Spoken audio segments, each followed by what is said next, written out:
Hello student, I DN sir, welcome here, and today we study about a short poem, The Passing of Arthur by Alfred Lord Tennyson। अब मैं आपको poet के बारे में बताता हूँ। अल्फ्रेड लॉर्ड टेनिसन का जन्म 6 अगस्त 1809 में हुआ था। उनके पिता भी अपने समय के एक विख्यात कवि थे। इनमें काव्य प्रतिभा बचपन में ही अंकुरित हो उठी। विद्याध्ययन के लिए ट्रिनिटी कॉलेज कैम्ब्रिज में भर्ती होने से 2 वर्ष पहले ही इनका काव्य संग्रह 1827 में प्रकाशित हुआ। 1833 में अपने घनिष्ठ मित्र आर्थर हेलेम की आकस्मिक मृत्यु से वह बहुत विचलित हो गए। अपने मित्र के स्मृति में इन मेमोरियम टाइटल से एक रचना की। 6 अक्टूबर 1892 में इनकी मृत्यु हो गई। अब मैं पोयम के बारे में बताता हूँ। राजा आर्थर एक युद्ध में घायल हो जाता है। अपनी तीनों रानियों सहित एवेलियन टापू पर जा रहा है। वह एक छोटी सी नाव में बैठे हुए अपने प्रिय सेनापति विडीवर को अलविदा कहता है। वह सामंत से धीमी स्वर में बोलता है कि नाइटहुड की प्रथा अंत किए जाने के लिए उसे खेद नहीं करना चाहिए, क्योंकि परिवर्तन प्रकृति का नियम है। इस कविता में कवि प्रार्थना की महत्ता तथा मनुष्य और जानवर में अंतर का वर्णन करता है। वह कहता है कि वे मनुष्य जानवरों से अधिक अच्छे नहीं होते जो अपने तथा अपने मित्रों के कल्याण के लिए भगवान से प्रार्थना नहीं करते। प्रार्थना भगवान और संसार के बीच की एक कड़ी है। आखिरकार वह कहता है कि यदि वह वापस ना लौटे तो वह उनकी आत्मा की शांति के लिए भगवान से प्रार्थना करे, क्योंकि प्रार्थना से बहुत सारी चीज़ें प्राप्त की जा सकती हैं। लाइन बाय लाइन हम इसकी मीनिंग बताते हैं। And slowly answered Arthur from the barge, the old order changed yielding place to new, and God fulfills himself in many ways, lest one good custom should corrupt the world. And slowly answered Arthur from the barge, barge means नाव, मतलब नाव से राजा Arthur ने धीरे से विडीवर को जवाब दिया। फिर से देखिए, नाव से फ्रॉम दी बार्ज, नाव से राजा आर्थर ने धीरे से विडीवर को जवाब दिया। क्या जवाब दिया? The old order changed yielding place to new, the old order changed, order means प्रणाली, यानी पुरानी प्रणाली बदलती है, पुरानी प्रणाली बदलती है। एल्डिंग, एल्डिंग मीन्स देते हुए, ठीक। एल्डिंग प्लेस टू न्यू, यानी पुरानी प्रणाली बदलती है और उसके स्थान पर नई प्रणाली आती है। एंड गॉड फुलफिल्स, कहा जा रहा है गॉड फुलफिल्स, फुलफिल्स मीन्स अपना काम करता है। हिमसेल्फ, हिमसेल्फ यहाँ पर जो है एच कैपिटल में लिखा गया है, यानी गॉड के लिए प्रयोग किया गया है। इन many veg, God and God fulfils himself in many veg, अर्थात ईश्वर, जो ईश्वर है वह अपनी इच्छाओं को ईश्वर अपनी इच्छाओं को अनेक तरीके से, मेनी वेज, अनेक तरीके से पूरा करता है। ईश्वर अपनी इच्छाओं को अनेक तरीके से पूरा करता है, फुलफिल से पूरा करता है। लिस्ट मीन्स कहीं ऐसा न हो कि, लिस्ट मीन्स कहीं ऐसा न हो कि वन गुड कस्टम, कस्टम इस प्रथा, ठीक है, one good custom should corrupt means भ्रष्ट द वर्ड। लिस्ट कहीं ऐसा न हो, कह रहे हैं कहीं ऐसा न हो कि एक अच्छी प्रथा, एक अच्छी प्रथा इस संसार को भ्रष्ट कर दे। कहीं ऐसा न हो कि एक अच्छी प्रथा इस संसार को भ्रष्ट कर दे। पूरे का मीनिंग देखिए एक बार। इसमें कहा जा रहा है कि नाव से राजा आर्थर धीरे से विडीवर को उत्तर दिया कि पुरानी प्रणाली बदलती है तथा उसके स्थान पर नई प्रणाली आती है। ईश्वर अपनी इच्छाओं को अनेक तरीकों से पूरा करता है, क्योंकि कहीं ऐसा न हो कि एक अच्छी प्रथा संसार को भ्रष्ट कर दे या नष्ट कर दे। Next, comfort thy self what comfort is in me. Comfort, comfort में से धैर्य रखना। Comfort thy self what comfort is in me, मतलब तुम धैर्य रखो। कह रहे हैं कि तुम धैर्य रखो। व्हाट कंफर्ट इज इन मी, और मैं तुम्हें क्या धैर्य दे सकता हूँ। कह रहे हैं तुम धैर्य रखो और मैं तुम्हें क्या धैर्य दे सकता हूँ। I have lived my life, मैंने अपनी ज़िंदगी जी लिया है। And that which I have done, और मुझे जो कुछ भी करना है उसे कर लिया है। May he within himself, he capital में लिखा गया है, ईश्वर के लिए है, गॉड के लिए है। हिमसेल्फ भी गॉड के लिए है, क्योंकि यहाँ पर एच कैपिटल लेटर में लिखा गया है।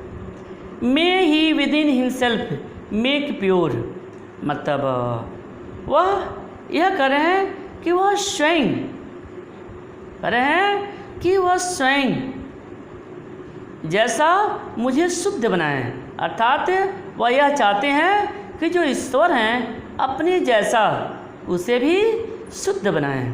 But though if you shouldst never see my face again, लेकिन तुम मुझे पुनः न देखो। बट यदि तुम मुझे पुनः न देखो तो मेरी आत्मा के लिए, तुम मेरी आत्मा के लिए या मेरी आत्मा की शांति के लिए तुम ईश्वर से प्रार्थना करना। जैसा कि वह कहते हैं कि यदि मेरी मृत्यु हो जाए तो मेरी आत्मा की शांति के लिए भगवान से प्रार्थना करना। प्रे फॉर माई सोल, मतलब मेरी आत्मा की शांति के लिए भगवान से प्रार्थना करना। प्रे मीन्स प्रार्थना और सोल मीन्स आत्मा। More things are wrought by prayer. Wrought means प्राप्त किया जाना। रॉट मीन्स प्राप्त किया जाना। More things are wrought by prayer. Prayer means प्रार्थना।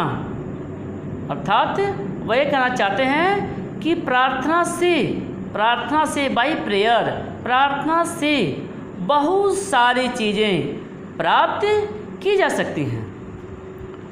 Then this word dream of, ऐसी चीज़ें प्राप्त की जा सकती हैं, ऐसी चीज़ें प्राप्त की जा सकती हैं जिसके लिए लोग कभी स्वप्न में भी नहीं सोचते होंगे, जिसके लिए कभी लोग स्वप्न में भी नहीं सोचते होंगे।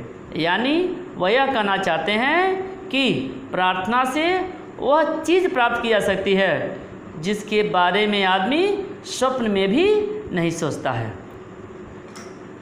Wherefore let thy voice arise like fountain, fountain means फव्वारा, for me night and day। देखिए what wherefore let thy voice rise like fountain, मतलब कहा जिस प्रकार से फव्वारा हमेशा ऊपर की तरफ उठता रहता है, राइज लाइक फाउंटेन, मतलब कह रहे हैं कि जिस तरह से जो फव्वारा होता है हमेशा ऊपर की तरफ उठता रहता है, उसी तरह से मेरे लिए तुम्हारा या मेरे लिए जो तुम्हारा प्रार्थना है दिन रात फव्वारे की तरह से वह ऊपर उठता रहेगा। For what are men better than sheep और गोट्स। देखिए कह रहे कि for what are men better than sheep और गोट, मतलब वे लोग भेड़ बकरियों से बेटर नहीं हैं, वे लोग भेड़ बकरियों से बढ़ करके नहीं हैं। That nourish a blind life, जो nourish a blind life, nourish मिस बिताना, जो एक अंधकारपूर्ण जिंदगी बिताते हैं। देखिए मतलब ये कह रहे हैं कि वे लोग भेड़ और बकरियों से बढ़ करके नहीं हैं, जो विदिन द ब्रेन, जो मस्तिष्क रखते हुए भी, जो मस्तिष्क रखते हुए भी अंधकारपूर्ण जिंदगी व्यतीत करते हैं। If knowing God they lift not hands of prayer. If knowing God, जैसा कि ईश्वर को जानते हुए भी वे ईश्वर को, गॉड ईश्वर को जानते हुए भी वे न अपने लिए और न अपने मित्रों के कल्याण के लिए प्रार्थना करते हैं। मतलब कहा जा रहा है कि वे ईश्वर को जानते हैं कि ईश्वर सर्वशक्तिमान है, इसके बावजूद भी अपने कल्याण के लिए या अपने मित्रों के कल्याण के लिए कभी प्रार्थना नहीं करते हैं। Both for themselves and those who call them friend, अपने स्वयं के लिए और उनको जिनको वह मित्र कहते हैं उनके लिए भी वह कभी ईश्वर से हाथ जोड़ करके कुछ नहीं करते हैं या उनके कल्याण की प्रार्थना नहीं करते हैं। For so the whole round earth is every way, कहा जा रहा है कि जो यह पृथ्वी है, जो पृथ्वी है whole round earth is every way bound मिस बंधी हुई, बाउंड में से बंधी हुई, by gold chain about the feet of God. मतलब ये कहा जा रहा है कि जो कहा जा रहा है कि सोने की जंजीर से या पैसे के हैं जो पूरे विश्व को ईश्वर के चरणों में बांधती है। कहा जा रहा है देखिए बाउंड बाय गोल्ड चेन, मतलब गोल्ड चेन से, सोने की जंजीर से इस पूरी पृथ्वी को ईश्वर के चरणों तक बांधती है। अर्थात वह यह कहना चाहते हैं कि इस पूरी पृथ्वी पर ईश्वर का राज्य है, ईश्वर ही सर्वशक्तिमान है। बट नाउ फेयरवेल, लेकिन अब विदा करो। ओके। मैंने आपको द पासिंग ऑफ आर्थर पढ़ा दिया, आपके समझ में आ गया होगा। अब मैं आपको इसका रेफरेंस, कॉन्टेक्स्ट और एक्सप्लेनेशन बताता हूँ, इसे ध्यान से देखिए। Reference,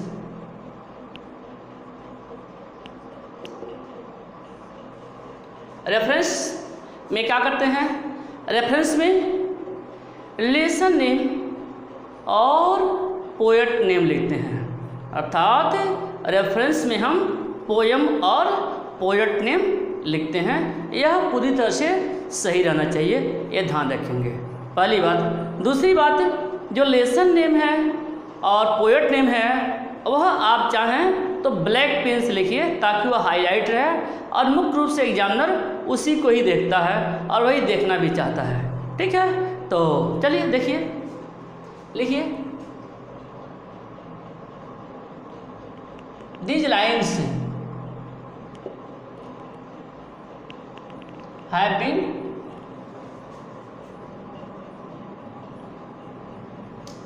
taken from the poem, taken from the poem The Passing of Arthur.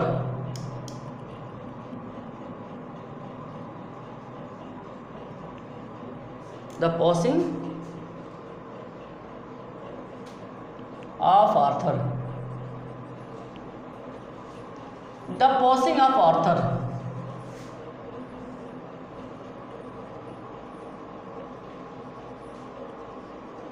Composed by, अब इसके बाद जो है हम इसमें पोएट नेम लिखेंगे। Composed by Alfred Lord Tennyson.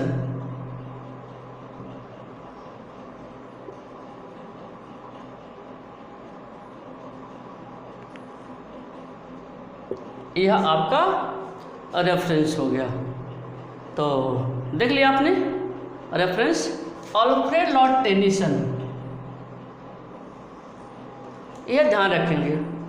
इसको हाईलाइट करेंगे, ब्लैक पेन से लिखिए पोएट नेम और पोएम नेम, ताकि वो हाईलाइट रहे। और यहाँ पर जब भी लाइन्स लिखें तो दीज लाइन्स लिखा करिए, इस बात को ध्यान रखिए। प्रायः बच्चे यहाँ गलतियाँ कर दिया करते हैं। तो these lines have been taken from the poem the passing of Arthur, composed by Alfred Lord Tennyson. तो इससे हो गया आपका रेफरेंस। चलिए मैं कंटेक्स्ट बताता हूँ।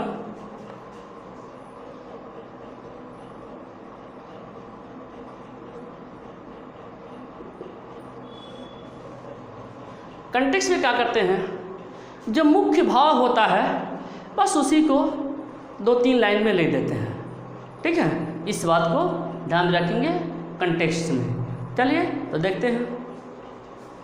तो and slowly answered Arthur from the barge, and old order changed, yielding place to new, and God fulfills himself in many ways, lest one good custom should corrupt the world। चलिए ये हमने पूरे पैसे पढ़ लिया। अब समझने का प्रयास करते हैं कि किस बात पर जो है जोर दिया गया है, हम उसे ध्यान में रखेंगे। चलिए तो देखिए, द किंग आर्थर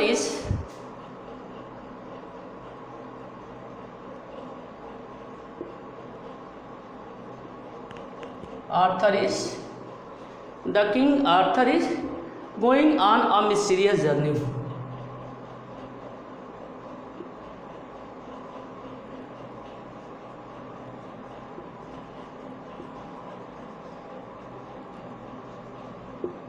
ठीक है, the king Arthur is going on a mysterious journey. राजा आर्थर एक रहस्यमय यात्रा पर जा रहे हैं। ठीक है, the king's knight,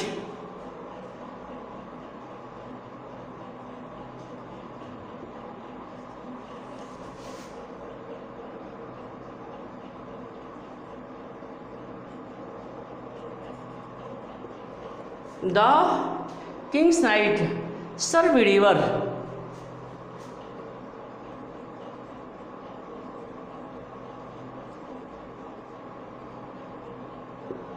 the king's knight sir Bedivere is very sad. देखिए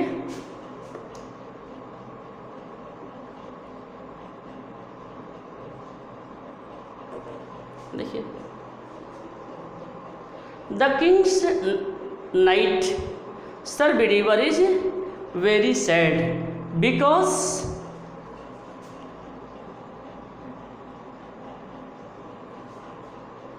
because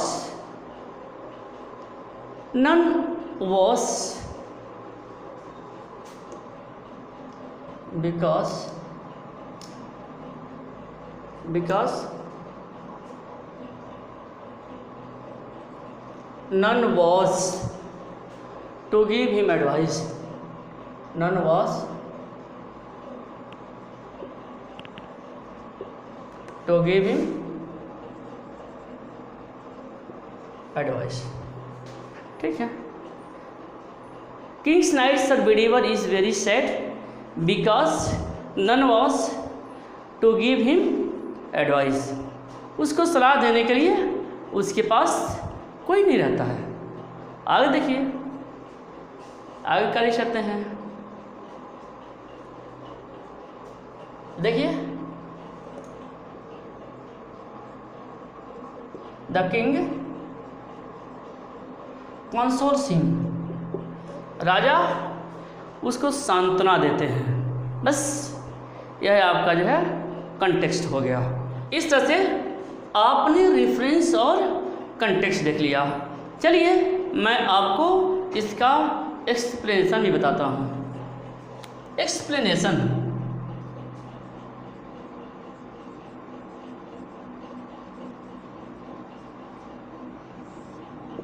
व्याख्या। व्याख्या के लिए क्या करते हैं, पूरे पोयम को ध्यान में रखते हैं, फिर पैसेज का हिंदी समझ करके उसको अपने शब्दों में लिखने का प्रयास करते हैं। ठीक है, तो and slowly answered Arthur from the barge, the old order changed yielding place to new, and God fulfils himself in many ways, lest one good custom should corrupt the world. पूरा आइडिया, पूरा भाव समझ में आ गया होगा। चलिए देखिए, as the king was wounded, as the king was wounded, जैसा कि राजा घायल थे। ठीक है, जैसा कि राजा घायल थे। सो विडीवर,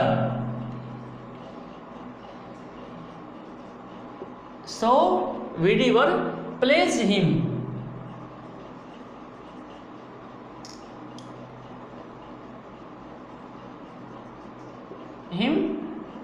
इन द बार्ज,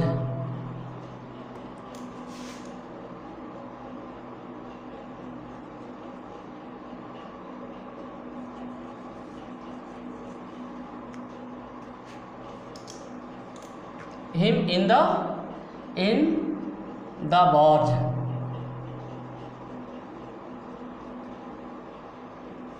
चलिए, and slowly answered Arthur from the barge, the king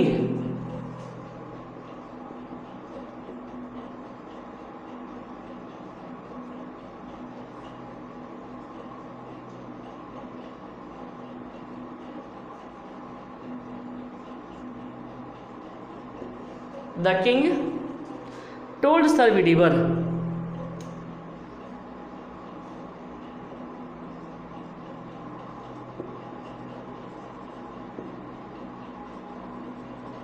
Sir Widiver,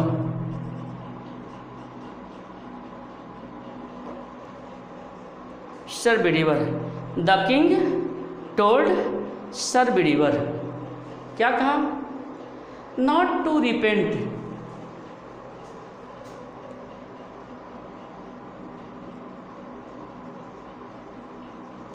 not to repent for changing the laws.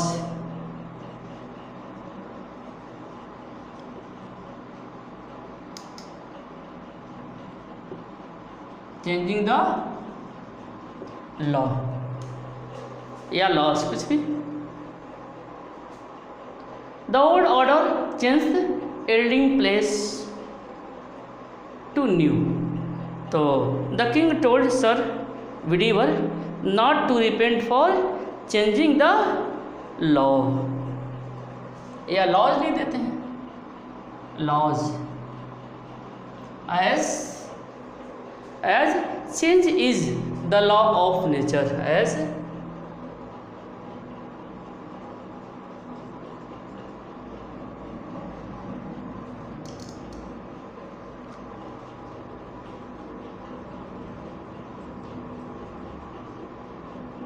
the law of nature. हमने अंडरलाइन कर दिया क्योंकि बिल्कुल सही बात है. यह यूनिवर्सल ट्रुथ है. Change is the law of nature. परिवर्तन प्रकृति का नियम है. तो आगे देखते हैं. The law of nature.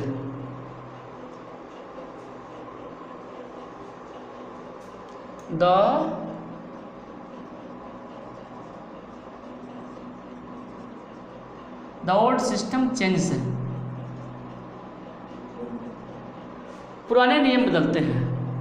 The old system changes and new takes its place.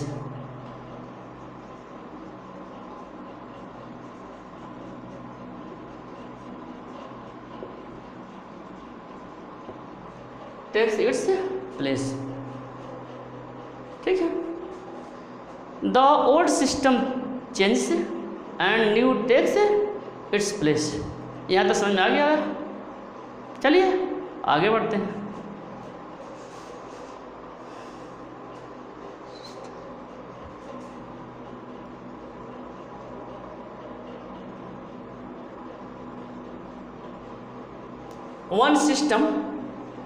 One system should not continue. One system should not continue.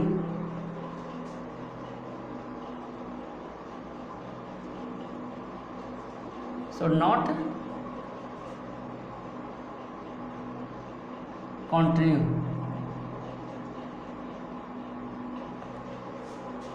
One system should not continue forever. ठीक है.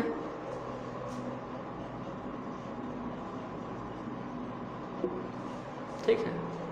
कहा जा रहा है one system should not continue for ever. मतलब एक system, एक पद्धति हमेशा के लिए नहीं होनी चाहिए. ठीक है. आगे देखिए. God accomplished.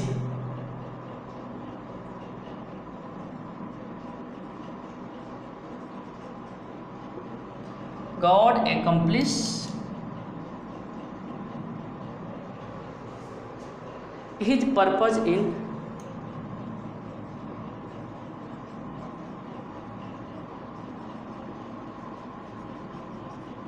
many purpose in many ways. In many ways.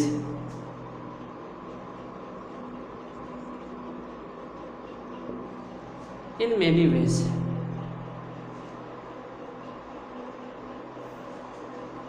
देखिए.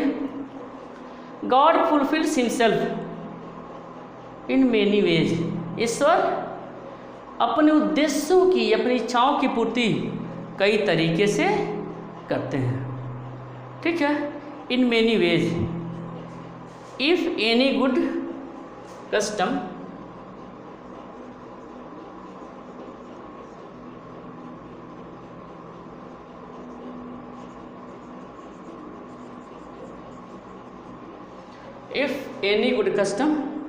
lost for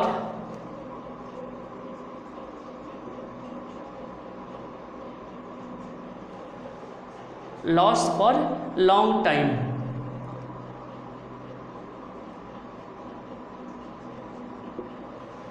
long time it loses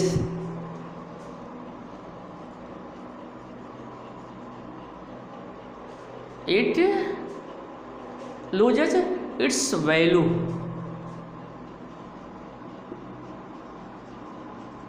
मतलब कहा जा रहा है कि ये कोई अच्छा प्रथा ज़्यादा समय तक रहता है तो अपने वैल्यू को वह खो देता है, value, and brings corruption.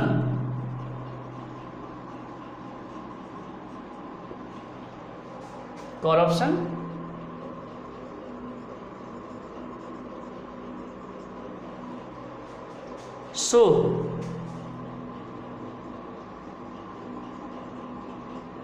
change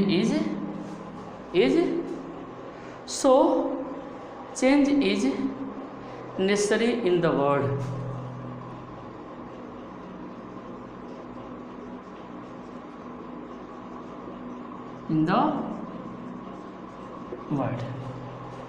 ठीक है, यह आपके समझ में आ गया होगा।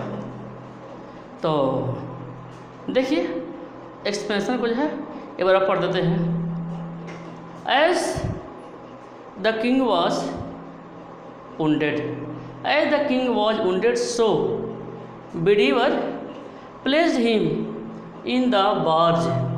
The king told Sir Bedivere not to repent for changing the laws, as change is the law of nature. The old system changes and new takes its place. One system should not continue forever. God accomplishes